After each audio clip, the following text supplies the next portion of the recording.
অনেক মেয়ে আছে বলতে লজ্জা পায়। আর্থিক সমস্যার জন্য সবাই তো ব্যবহার করতে পারি না। জরায়ু ক্যান্সার হয়েছে, এই কারণে জরায়ু কাটটা ফালাই দিছি। আগে জানতাম না এগুলো।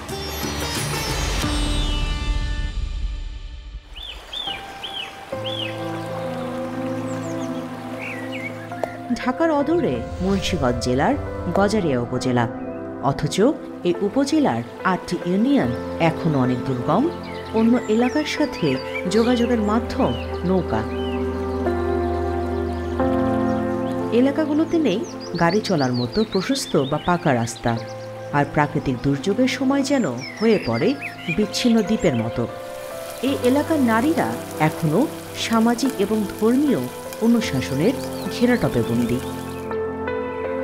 গজারিয়া উপজেলার এই ৮টি ইউনিয়নে ২০২৩ সালের জুলাই থেকে ২০২৪ সালের জুন পর্যন্ত বাংলাদেশ নারী ও শিশু বিষয়ক মন্ত্রণালয় এবং সুন্দর কেন্দ্র যৌথভাবে নারী স্বাস্থ্য রক্ষায় সামাজিক সচেতনতা গজারিয়া পাইলট প্রকল্প পরিচালনা করেছে। প্রকল্পের কার্যক্রম পরিচালিত হয়েছে সুন্দর কেন্দ্রের প্রত্যক্ষ তত্ত্বাবধানে এবং নারী ও শিশু বিষয়ক মন্ত্রণালয়ের ৮০% এবং সুন্দর কেন্দ্রের ২০% আর্থিক অংশীদারিত্বের মাধ্যমে। প্রকল্পের মাধ্যমে আমরা এই উপজেলার ৮টি ইউনিয়নের প্রায় ৪০,০০০ নারীদেরকে জনসচেতনতা বৃদ্ধি করেছি। নারী স্বাস্থ্য সুরক্ষায় কীভাবে তারা আরও ভালোভাবে চলতে পারবে সেই বিষয়ে তাদেরকে আমরা প্রশিক্ষণ দিয়েছি।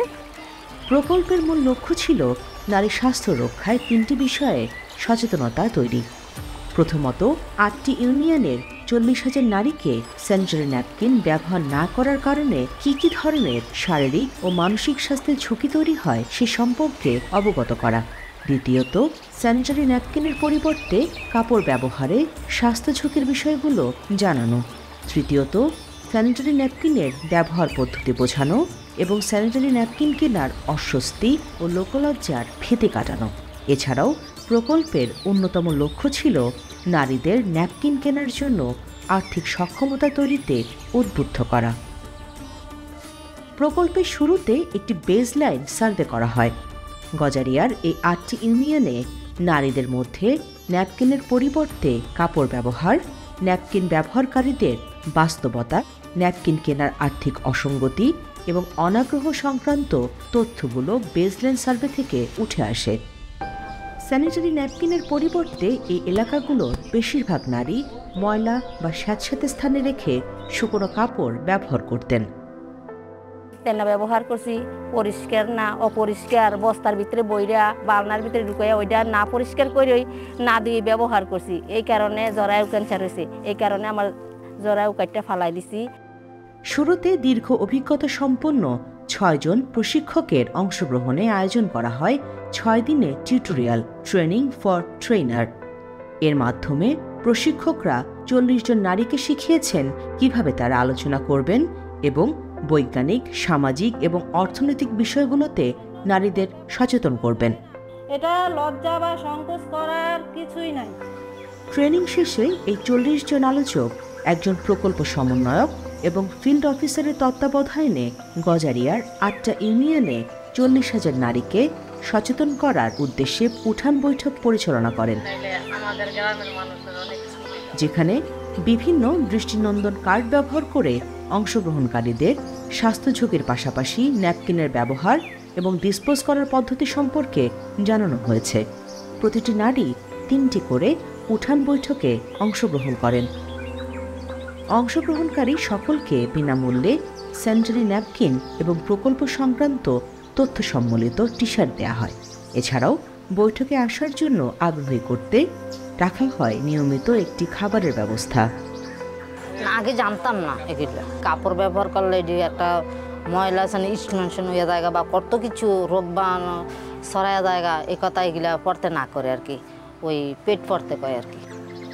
নারী স্বাস্থ্য রক্ষায় সামাজিক সচেতনতা তৈরিতে স্কুল, ধর্মীয় প্রতিষ্ঠান এবং বাড়ি বাড়ি গিয়ে কাজ করেছেন সুন্দর কেন্দ্রের কর্মীরা। মানুষ সচেতন হওয়া জরুরি দরকার। সুস্থতার জন্য মানুষের পরিষ্কার পরিচ্ছন্নতা থাকতে হবে, এই জন্য ন্যাপকিন ব্যবহার করতে হবে। এই প্রকল্পে বছরব্যাপী বিনামূল্যে ন্যাপকিন বিতরণের উদ্দেশ্য ছিল নারীদের ন্যাপকিন ব্যবহারে অভ্যস্ত করা। আর্থিক সক্ষমতা থাকা সত্ত্বেও যারা ব্যবহার করেন না তারা অভ্যস্ত হয়ে যাওয়াতে পরবর্তীতে ন্যাপকিন ব্যবহার করবেন। আর প্রকল্পের মাধ্যমে যাদের আর্থিক সক্ষমতা নেই তাদেরকে প্রতি মাসে ইনকাম থেকে একটু একটু করে জমানোর অভ্যাস তৈরি এবং আর্থিকভাবে স্বাবলম্বী হতে গরু, ছাগল, হাঁস, মুরগি পালনে উৎসাহিত করা হয়। প্রকল্পের শেষ ধাপ ছিল একটি এন্ডল্যান্ড সার্ভে। এই সার্ভেতে উঠে এসেছে নারীদের ইতিবাচক পরিবর্তন। আগে তো এখন টেকরা টেকরা ছিল, এখন পেট ব্যবহার করে, পেটই মানুষের এখন ব্যবহার করা পছন্দ। তারা নারী স্বাস্থ্য বিষয়ে কথা বলতে লজ্জা এবং অস্বস্তি কাটিয়ে উঠেছেন।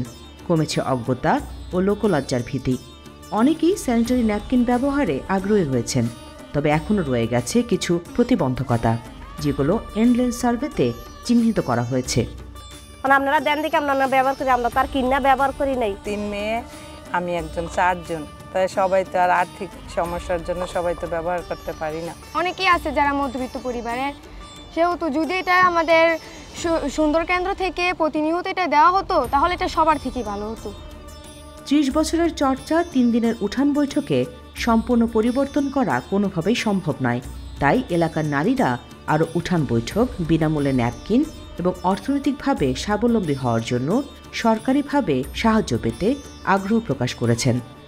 সরকার আমাকে একটা গাড়ি হালতে গেলে টাকা দেখ, নাহলে মুরগি ছাগল কিনতে টাকা দেখ, নাহলে একটা সেলাই মেশিন কিনতে টাকা দেখ, তারপর না আমরা স্বাবলম্বী হইয়া সচেতন থাকতাম, নাহলে তো আবার হে ক্যান্সারে আক্রান্ত হইব। যেহেতু এটা পাইলট প্রকল্প, আমি আশা করছি যে আমরা এটা পরবর্তীতে আরও বড় আকারে বা বৃহৎ আকারে সমগ্র দেশব্যাপী যদি আমরা নিতে পারি, আমার সে প্রত্যাশাটা থাকছে।